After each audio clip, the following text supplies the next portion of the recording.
honor estar en esta sesión y me da mucho gusto ver a tanta asistencia. La verdad es que gracias a quienes están aquí en el auditorio. Es un tema un poco difícil para mí, porque la verdad es que los panoramas epidemiológicos y la epidemiología muchas veces no le damos esa importancia o no le dan esa importancia.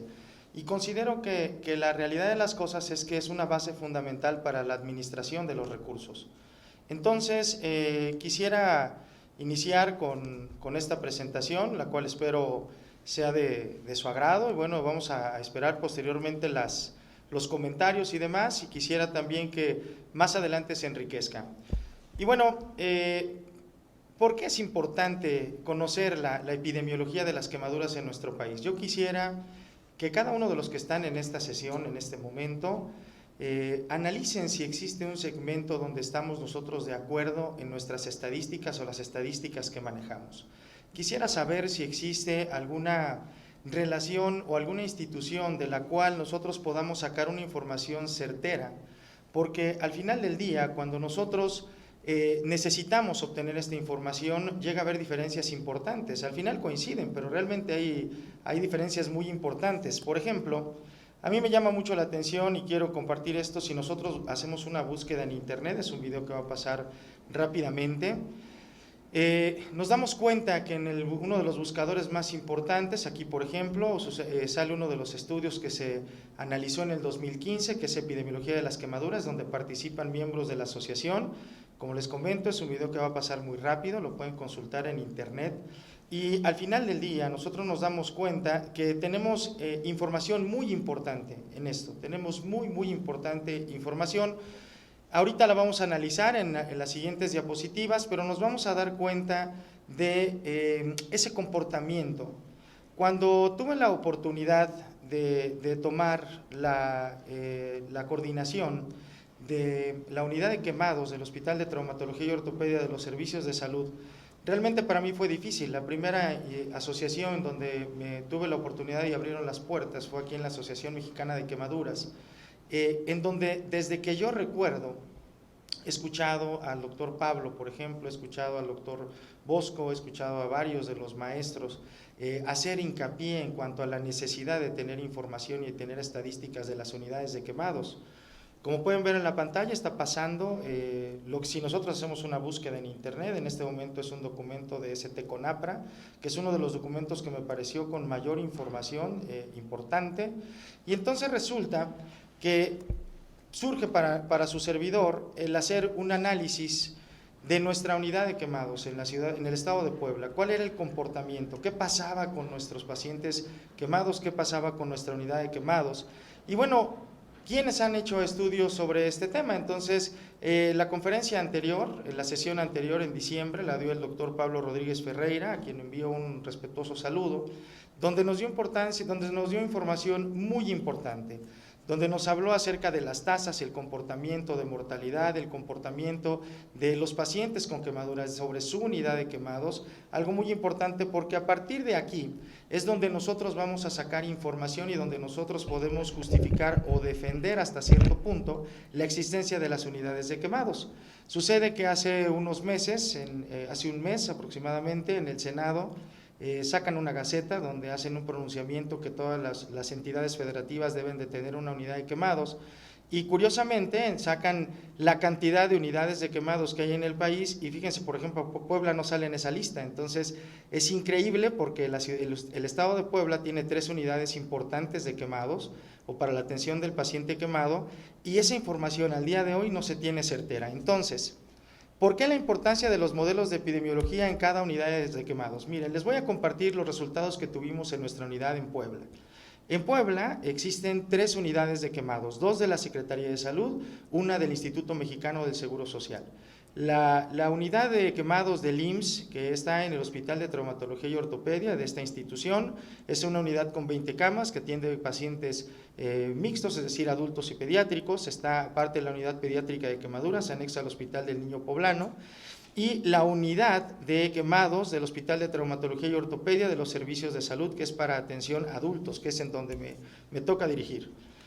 Cuando nosotros necesitábamos conocer el comportamiento de la unidad, surge porque cómo íbamos a hablar con el director, cómo íbamos a explicarle a su dirección, cómo íbamos a decirle a la Dirección de Atención a la Salud, a la Dirección de Operación, de Recursos Materiales, Recursos Humanos, al Secretario de Salud, el por qué necesitábamos recursos, por qué era importante nuestra existencia.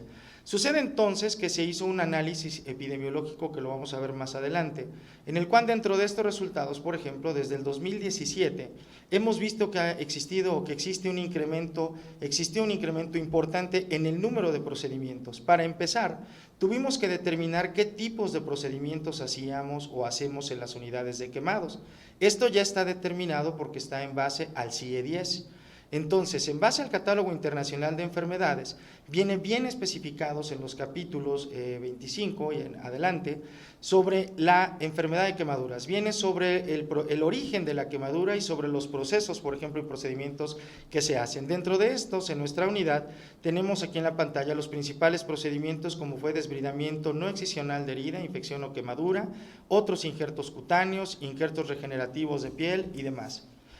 El promedio de estancia intrahospitalaria fue un avance importante para nosotros, porque nos dimos cuenta que de 2017 a 2019 disminuyó esa estancia promedio de estancia intrahospitalaria, y eso se logró en parte al recurso material que nosotros disponemos en nuestra unidad de quemados. Los egresos hospitalarios también se incrementaron, y esto nos sirvió porque en definitiva necesitábamos más médicos, principalmente intensivistas, para el cuidado del paciente crítico quemado, del gran paciente quemado, y tuvimos una mayor afluencia de estos pacientes y también de médicos, pero al mismo tiempo también observamos que se incrementó el número de defunciones, y se incrementó el número de defunciones debido a que hubo más atención en nuestra unidad. Hubo un momento en el 2019, previo a la pandemia, que técnicamente éramos un centro regional de referencia, recibíamos pacientes de Morelos, Guerrero, Tlaxcala, sí, obviamente Ciudad de México y Estados de México no eran a quien nosotros en algunas ocasiones hemos solicitado apoyo, nos han brindado apoyo, pero dentro de los estados que rodean al estado de Puebla, nos habían mandado pacientes en ese momento. Posteriormente, con la situación del cambio de portabilidad y se pierde el seguro popular, se pierde también esta posibilidad de recibir pacientes, porque se vuelve un trámite más burocrático. Entonces nos dimos cuenta que sacamos, por ejemplo, el número de procedimientos, o los procedimientos más bien que hacíamos, que pueden ser todos estos que ven en la pantalla, que son los que más nosotros hacemos en nuestra unidad de quemados. Esto también nos permitió sacar nuestros requerimientos en cuanto a infraestructura, y lo determinamos como área quirúrgica, área de enfermería. Y por ejemplo, en el área quirúrgica, pues la verdad es que el dermatomo que había, hubo un dermatomo que nos mandaron de otro hospital integral, ya se acabaron, el Mallador ya se acabó. Entonces, en base a tener estos análisis del número de procedimientos, incrementos y comportamiento de la unidad, es como nos ha ido permitiendo solicitar también mayor infraestructura, en este caso, en materiales y demás. Entonces, sucede que en la distribución, por ejemplo, de los casos nuevos de quemaduras en México, retomamos, después del análisis que nosotros hicimos, ¿sí? Vemos en la pantalla del lado izquierdo, podemos observar una gráfica del CEN-CONAPRA, de ese T-CONAPRA. A mí me pareció un estudio muy adecuado porque se dirigió hacia una prevención de grupos vulnerables. Y me llama la atención aquí porque, por ejemplo, pudimos observar, ¿sí?, la distribución porcentual, la tasa de defunciones por quemadura que se presentó en los tres grupos, más vulnerables, de 0 a 9 años, de 10 a 19 años, 40 y más años, por ejemplo, y que se relaciona también con la distribución de los casos nuevos de quemadura que se observaron en el estudio que se publicó por el ISSSTE en el 2015. Para nosotros, de manera personal, cuando hicimos nuestro análisis estadístico propio de nuestra unidad, fue importante porque nos dimos cuenta que coincidían con los resultados que publicaron tanto el ISSSTE, el documento del ISSSTE, como lo que publicó también T-CONAPRA. Entonces, significa en definitiva que estamos de una u otra manera obteniendo resultados adecuados de acuerdo al análisis que estábamos haciendo. Aquí en la pantalla podemos observar en la parte izquierda superior que dividimos el grupo etario de 20 a 29 años, 30 a 39, 40 a 49, hasta 60 años, en base al número de pacientes que nosotros tuvimos.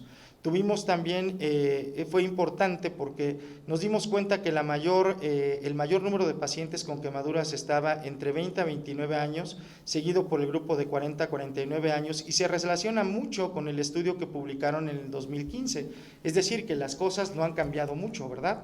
Entonces, en cuanto a las muertes según el nivel académico o las quemaduras, el índice de pacientes con quemaduras según el nivel académico, nos dimos cuenta también que es una enfermedad que entre menor haya una preparación académica, ¿sí?, va a ser mayor el índice de quemaduras, y eso tiene que ver mucho con el comportamiento de prevención. Posteriormente nos dimos a la tarea de saber cuál era la principal causa de ingreso o de dónde venían nuestros pacientes que más sufrían quemaduras. Sorpresivamente nosotros llegamos a pensar en algún momento que era el huachicol, y lo llegamos a pensar porque estábamos en un triángulo rojo en el estado de Puebla, que forma parte, que tengo que reconocer que se ha hecho un trabajo importante por parte de los diferentes gobiernos que han estado. Sin embargo, no fue el huachicol, fue trabajadores de la construcción. Esa fue la primera causa. Y para nosotros fue muy importante porque todos los compañeros que trabajan en la construcción, por ejemplo, albañiles, carpinteros, electricistas, pintores, son la primera causa de ingreso a nuestra unidad de quemados. Y casualmente se relaciona con los reportes de otros estudios oficiales. La segunda causa fue quemaduras en el hogar, provenientes del hogar, principalmente en pacientes pediátricos. Importante que en el estudio de ST-CONAPRA, cuando ustedes tengan oportunidad de revisarlo, aunque es del 2013, sí, reporta también lugares similares en donde ocurrieron las quemaduras. Y también las causas. En primer lugar tuvimos fuego directo, que se relaciona a llamas, por ejemplo, y el segundo lugar fue electricidad. Fue importante también para nosotros saber que el estatus socioeconómico de los pacientes que sufrían quemaduras predominó más en un estatus socioeconómico bajo, y esto fue en base a las gráficas que hizo por trabajo social, ¿sí?, que en el nivel alto. La verdad es que yo cuando leí el documento del ISSSTE decía que la enfermedad de las quemaduras se ha demostrado que es una enfermedad de bajos escasos recursos, o de gente que es pobre, ¿sí? La verdad, cuando yo lo leí, pues sí me hizo un poco de ruido. Sin embargo, cuando hacemos el estudio nos dimos cuenta que era realidad. Y era realidad, y la verdad es triste, porque al final del día, cuando ves al tipo de pacientes que llegan, la enfermedad por quemadura es cara. Hay un análisis económico y una inversión aproximadamente por un paciente que tiene un promedio de 40% de superficie corporal quemada, oscila alrededor de 1,5 millones a más, ¿sí? Entonces, posteriormente obtuvimos también cuál era nuestro grado de profundidad de las quemaduras de los pacientes que tuvimos. Predominó el segundo grado, ¿sí? Así también en extensión predominó entre el 20 al 50%, ¿sí? Fue el grupo que predominó sobre un mayor al 50%, que fue el grupo menor. Pero, entonces, ¿qué esperamos? La realidad de las cosas es que, repito, cuando hablamos del tema de epidemiología o estadísticas, es un tema al que lamentablemente, no sé en sus instituciones, pero al menos en mi institución, en mi departamento, solamente hay 2 personas, y es difícil que lleven toda la contabilidad, que lleven todos los procesos y que tengamos esa información certera. Por lo tanto, creo que debemos mejorar los canales de información entre las unidades de quemados y la Asociación Mexicana de Quemaduras. Porque, aunque quiero mucho a la Asociación Mexicana de Quemaduras, en la búsqueda que hacemos en internet no tenemos nosotros gráficas de la propia Asociación Mexicana de Quemaduras. Incluso no hay una relación, por ejemplo, directa, vertical, laboral y principalmente académica con las unidades de quemados que existen en el país, ni públicas ni privadas. Debemos integrar trabajo institucional con INEGI, con la Organización Panamericana de la Salud, la Organización Mundial de la Salud, con ST-CONAPRA, porque definitivamente hay instituciones que se han preocupado por la prevención de las quemaduras y por esta enfermedad que realmente cambia la vida de las personas, y eso ustedes lo saben bien. Pero no podemos hacerlo solos. Creo que en su momento el doctor Pablo, recuerdo mucho que cuando estuvo la doctora, en algún periodo de la doctora Lourdes Rodríguez, estaban y solicitando información de las unidades de quemados, información que al día de hoy sé que es muy difícil concretarla. Entonces creo que debemos trabajar en esto y obviamente al tener la información en cada institución, que yo les invito a que más adelante se haga un trabajo académico con los principales jefes de servicio, o más bien los jefes de servicio de las principales unidades de quemados, para que se haga una plataforma de estadística y epidemiológica con la cual se pueda asesorar a demás estados. El ejemplo es, por ejemplo, Aguascalientes, que recientemente se habló de que se va a tener o se va a crear una unidad de quemados en Aguascalientes. ¿Cómo podemos apoyar a que esta sea una de las mejores unidades del país? Desde la creación, desde su desarrollo, desde la planificación de sus recursos, desde su infraestructura, y obviamente esto tiene que ver con la estadística de este tipo de pacientes. Y obviamente también nos va a servir para planificar los cursos y recursos, ¿sí?, según las características de cada entidad, porque por ejemplo las características del estado de Nuevo León son totalmente diferentes a las características del estado de Tlaxcala, pero al mismo tiempo la importancia de atender a estos pacientes es algo primordial. ¿Por qué? Porque ha habido ocasiones en donde se saturan las principales unidades de quemados, principalmente Ciudad de México, Estado de México, algunas ocasiones colaboramos estados como Puebla, por ejemplo, pero creo que se debe de hacer este análisis estadístico de cada unidad hospitalaria que atiende pacientes quemados, ¿sí?, porque va a permitir una planificación adecuada de recursos. De manera personal, y lo digo abiertamente y con todo respeto, soy enemigo de quienes hacen planificaciones en las secretarías de salud desde un escritorio, porque no conocen a quienes estamos trabajando en las unidades, no conocen los recursos que se requieren y que ocupamos. Por lo tanto, es importante que se hagan estos análisis estadísticos. Número 2, el panorama epidemiológico nos va a permitir tomar en cuenta análisis de nuevos proyectos de prevención a nivel nacional. Quiero comentarles, con el permiso del doctor Juan Bosco, que se está haciendo una vinculación con ST-CONAPRA para iniciar plática y una relación académica, porque es importante que nosotros conozcamos no solo el nivel asistencial, sino el nivel de prevención, y creo que el objetivo de nuestra unidad de quemados, de nuestra Asociación Mexicana de Quemaduras, es netamente académico. Debemos de cuidar esto, porque no somos nosotros centro de regulación de pacientes. Se ha dado en estos días que llaman, escriben al correo, se comunican a los teléfonos de contacto para solicitar apoyo para atender a pacientes con quemaduras. En la medida de las posibilidades se ha logrado hacer esto, pero no, la Asociación Mexicana de Quemaduras no es un centro de referencia o de regulación de este tipo de pacientes. Y la otra, se requiere un manejo homologado de búsqueda y análisis de la información. Creo que la Asociación Mexicana de Quemaduras sobre este tema puede ser líder, porque al final gran parte de quienes están en las unidades de quemados pertenecemos a esta gran asociación. Es cuanto, espero que haya sido de su agrado, espero no haya sido tediosa la conferencia, y bueno, deseo que todos estén muy bien en casa y principalmente en sus unidades hospitalarias. Gracias.